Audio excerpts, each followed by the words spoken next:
Hello friends, इस video में हम जीन पियाजे की थ्योरी को कंप्लीट करेंगे, जिसमें फर्स्ट वीडियो में मैंने आपको सेंसरी मोटर स्टेज के बारे में बताया था और प्री ऑपरेशनल आधी बताई थी। उसी के आगे से हम कंटिन्यू करते हैं। जिसने पहली वीडियो नहीं देखी है वो देख सकता है जाके। ईगोसेंट्रिज्म का टर्म हम कर रहे थे, तो ईगोसेंट्रिज्म में मैंने आपको बताया था कि बच्चा जो है अपने आप को केंद्र मानता है और मैं की भावना उसमें रहती है। जो कुछ भी वो लैंग्वेज सीख रहा है कि मुझे भूख लगी है, मुझे खाना खाना है, या मैं करके वो चीज़ों को सीखता है। और मैंने आपको बताया था कि जो ईगोसेंट्रिज्म है उसी के द्वारा जीन पियाजे के अकॉर्डिंग बच्चा क्या करता है, लैंग्वेज को सीखता है। तो उसी में हम देखते हैं आगे कि कैसे सीख रहा है वो, अपने दृष्टिकोण के अकॉर्डिंग चीज़ों को सीख रहा है। सेंट्रलाइजेशन का मतलब होता है केंद्रीयकरण। मतलब जितना बच्चे को दिखाई दे रहा है या जितना वो देख रहा है उतनी ही चीज़ों को वो बच्चों को आगे सामने किसी को बताएगा। फॉर एग्जाम्पल ये डाइस है, डाइस के अगर उसको 3 फेसेस दिख रहे हैं तो वो उसके लिए 3 ही फेसेस एग्जिस्ट करते हैं, बाकी नहीं एग्जिस्ट करते। वो उतना ही बताएगा कि डाइस के 3 ही फेस हैं, मतलब ये फेसेस है। और अगर नाउन है, नाउन के मान लीजिए मैंने उसको 3 एग्जाम्पल बता दिए तो उसके लिए वो 3 ही एग्जाम्पल है, बाकी चीजों को वो नहीं इतना बता पाएगा। नेक्स्ट है पलटाविता, मतलब रिवर्सेबिलिटी। रिवर्सेबिलिटी बच्चे के अंदर इस स्टेज में नहीं होती है, प्री ऑपरेशनल स्टेज में। इस अवस्था में बच्चे में पलटने का गुण नहीं पाया जाता। मान लीजिए मेट्रो है, मेट्रो से किसी एक पॉइंट का उसको डिस्टेंस पता होगा, बट वहां से वापस आने का डिस्टेंस उसको बताने में दिक्कत होती है। 1 to 100 मान लीजिए वो फॉरवर्ड काउंटिंग कर पाएगा, बट रिवर्स काउंटिंग जब करने की बारी आएगी तो वो प्रॉब्लम फेस करता है। अब जैसे बिफोर और आफ्टर का कॉन्सेप्ट होता है, तो बच्चा आफ्टर बता देगा, बट जब बिफोर हम उससे पूछेंगे कि 21 से पहले क्या आता है तो उसको प्रॉब्लम रहती है। अब इस स्टेज में आप ये देख लीजिए कि अभी के बच्चे थोड़े एडवांस्ड होते हैं, बट आपको वो चीजें नहीं सोचनी है, क्योंकि ये जीन पियाजे ने बहुत टाइम पहले दिया था 1963 में। तो हम उसके अकॉर्डिंग इनको सीख रहे हैं कि उस टाइम पे क्या चीज थी। तो आपको ज्यादा दिमाग नहीं लगाना और ज्यादा नहीं सोचना है। जो थ्योरी कह रही है उसके अकॉर्डिंग आपको पेपर में क्वेश्चंस को टिक करना है। नेक्स्ट है कंजर्वेशन। कंजर्वेशन मतलब संरक्षण। बच्चे के अंदर इस स्टेज में, प्री ऑपरेशनल स्टेज में संरक्षण का गुण नहीं पाया जाता है। अब इसमें बच्चा चीज को उसके आकार के आधार पे बताता है, ना कि उसकी मात्रा के आधार पे। मान लीजिए बच्चे को एक ग्लास में मैंने चाय दिया और एक बड़े से कटोरे में चाय दिया, तो अब उसके लिए क्या ये ही ज्यादा लगेगा, ये उसको कम लगेगी। या फिर जैसे एक दूसरा एग्जाम्पल देखते हैं कि 1 किलो उसको कॉटन दिया जहां पे दिखाया हमने, और 2 kg आयरन दिया। अब 2 kg आयरन है तो वो तो कम कम दिखेगा, पर जो 1 kg कॉटन है वो ज्यादा दिखेगी। तो उसके लिए ज्यादा क्या है, 1 kg कॉटन ज्यादा है। वो ये नहीं देखेगा कि किसमें वजन ज्यादा है, क्या ज्यादा दिख रहा है, उसके आकार पे वो चीजों को कंसिडर करते हैं। नेक्स्ट है कॉन्सेप्ट फॉर्मेशन। कॉन्सेप्ट फॉर्मेशन, बच्चे का जो कॉन्सेप्ट होता है वो दोषपूर्ण होता है, मतलब संप्रत्य निर्माण उसका ठीक नहीं होता। उसके लिए सारे के सारे मेल क्या होते हैं, फादर होते हैं, और सारी की सारी फीमेल्स क्या होती हैं, मदर होती हैं। अभी के अकॉर्डिंग हमें चीजों को नहीं सोचना है, ये चीज हमको ध्यान रखनी है। नेक्स्ट है बच्चा क्या करता है, प्रीवियस चीजों को न्यू चीजों से कनेक्ट करता है। एसिमिलेशन, एसिमिलेशन की चीजें प्री ऑपरेशनल स्टेज में आती है। एसिमिलेशन क्या होता है, जब बच्चा कुछ नया सीख रहा है। बच्चा कुछ नया सीख रहा है मतलब उसने कोई चीज देखी कि कैट देखी फॉर एग्जाम्पल, तो उसके लिए क्या है, कैट उसने अभी फर्स्ट टाइम देखी है। अब उसको वो कॉन्सेप्ट वो अपने अंदर ला रहा है कि हाँ अच्छा ये कैट होती है, तो उसने एक नई चीज सीखी, तो वो क्या होता है, एसिमिलेशन होता है।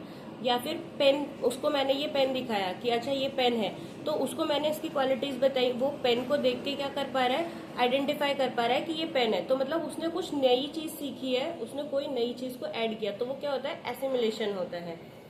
नेक्स्ट स्टेज है हमारी कि कॉन्क्रीट ऑपरेशनल स्टेज। ये होता है 7 to 11, इसको हम हिंदी में बोलते हैं मूर्त संक्रियात्मक अवस्था।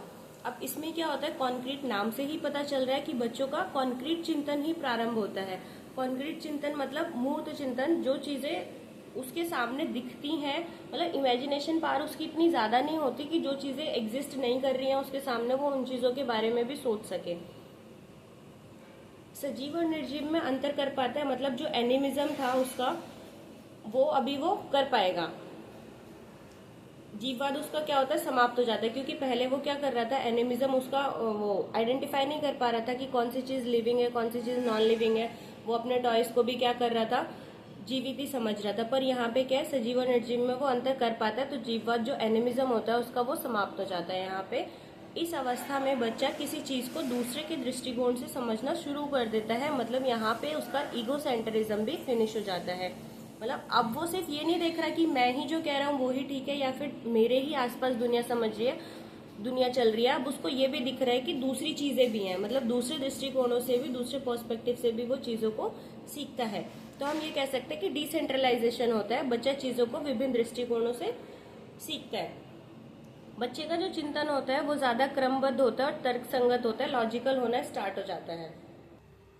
तो यहाँ पे बच्चा क्या कर रहा है, दूसरों के दृष्टिकोणों से भी चीजों को सीख रहा है, पलटने का गुण विकसित हो जाता है, रिवर्स एबिलिटी अब उसमें आ जाती है, कंजर्वेशन की एबिलिटी विकसित हो जाती है।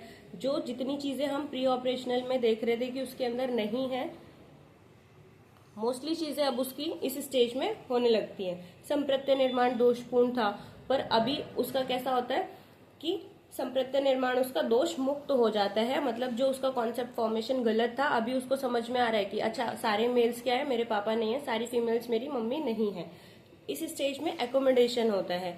जैसे कैट है, अब हमने उसको स्टार्टिंग में क्या बताया कि कैट है, उसके चार पैर है, एक पूंछ है, दो आंख है, तो ऐसा ऐसा हमने बताया। पर जब वो डॉग को देखेगा तो उसको लगेगा कि डॉग भी क्या है, कैट है।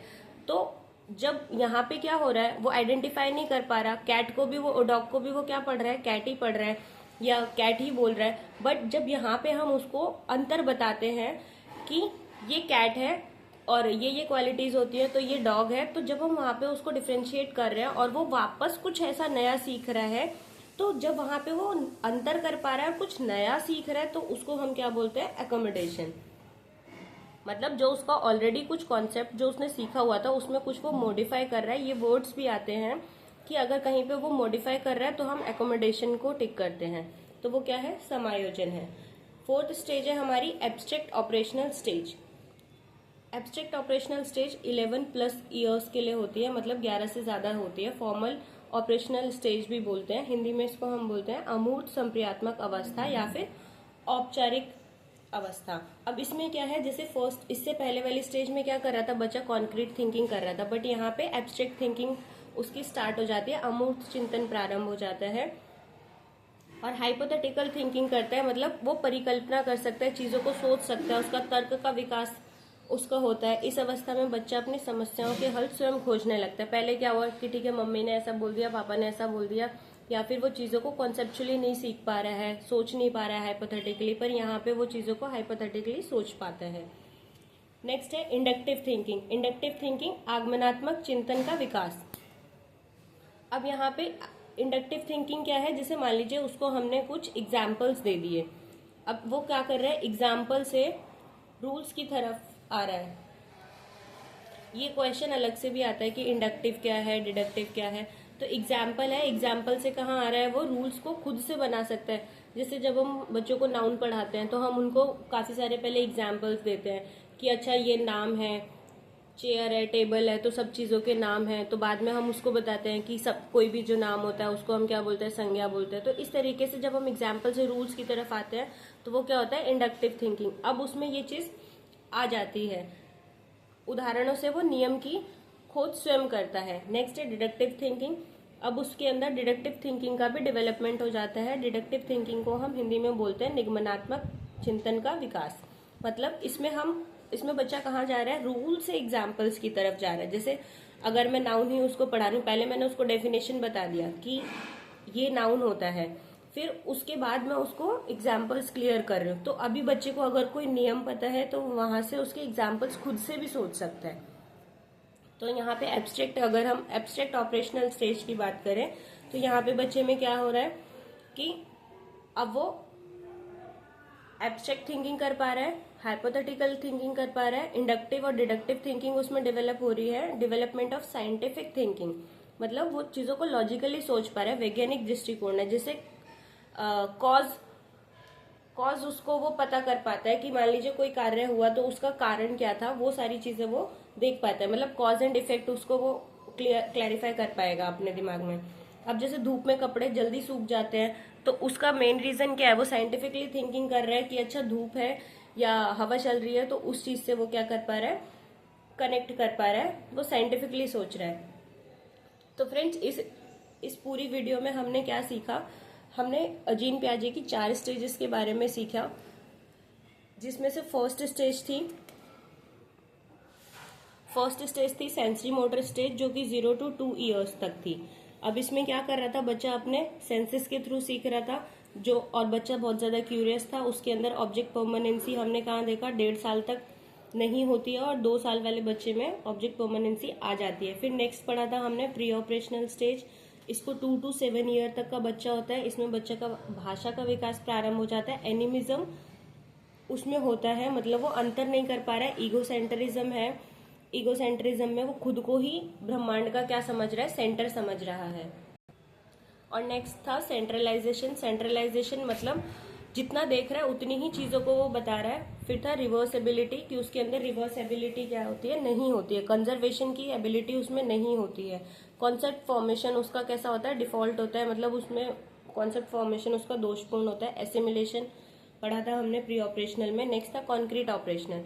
कॉन्क्रीट ऑपरेशनल में बच्चा कॉन्क्रीट चीजों के बारे में सोच सकता है, कॉन्क्रीट थिंकिंग कर सकता है। एनिमिज्म उसका यहाँ पे खत्म हो जाता है, ईगोसेंट्रिज्म फिनिश हो जाता है, डिसेंट्रलाइजेशन स्टार्ट हो जाता है। डिसेंट्रलाइजेशन मतलब क्या, बच्चा दूसरों के दृष्टिकोण से भी चीजों को सीख पाता है, देख पाता है। फिर नेक्स्ट हमने पढ़ा था कंजर्वेशन की एबिलिटी उसमें विकसित हो जाती है, कि अब वो चीजों को ये नहीं देखेगा कि एक ग्लास में ज्यादा लग रही है अगर चाय तो वो ज्यादा है, या चौड़े किसी बर्तन में है तो वो उसको अब कम कंसिडर नहीं करेगा। अब उसको पता होगा कि किस में कम है या किस में बराबर है चीजें। उसका जो कॉन्सेप्ट फॉर्मेशन होता है, वो जो डिफॉल्ट वाला था वो खत्म हो जाता है, अभी उसका कॉन्सेप्ट ठीक से फॉर्म होता है। नेक्स्ट है एकोमोडेशन। एकोमोडेशन मतलब जो अगर उसको हमने कैट का कॉन्सेप्ट बताया था तो वो क्लैरिफाई नहीं कर पा रहा था कि कैट और डॉग को एक ही बता रहा था, तो वो चीज उसकी अब फिनिश हो जाती है। अब वो यहाँ पे क्या दोनों चीजों को डिफ्रेंशिएट कर पा रहा है। अगर मैंने उसको सिर्फ पहले पेन बताया था तो वो मार्कर को देख के भी वो पेन बोलेगा, बट अभी मुझे क्या करना है कि मार्कर का कॉन्सेप्ट उसको क्लियर करना है। अब उसने वो पेन का कॉन्सेप्ट भी रखा और उसने और क्या ऐड कर लिया कि मार्कर, अच्छा मार्कर ऐसा होता है, तो उसको वो चीजें भी दिमाग में बहुत ज्यादा क्लियर हो जाती है। तो इसको हम क्या बोलते हैं, एकोमोडेशन। नेक्स्ट हमने पढ़ा एब्स्ट्रैक्ट ऑपरेशनल स्टेज। इसमें क्या था, डेवलपमेंट होगा, हाइपोथेटिकली थिंकिंग वो कर पाएगा, इंडक्टिव थिंकिंग उसकी डेवलप हो जाएगी, इंडक्टिव थिंकिंग डेवलप हो जाएगी, और साइंटिफिक थिंकिंग उसमें आ जाएगी। तो फ्रेंड्स ये थी जीन पियाजे की 4 स्टेजेस, और ये टॉपिक बहुत ज्यादा इंपॉर्टेंट है।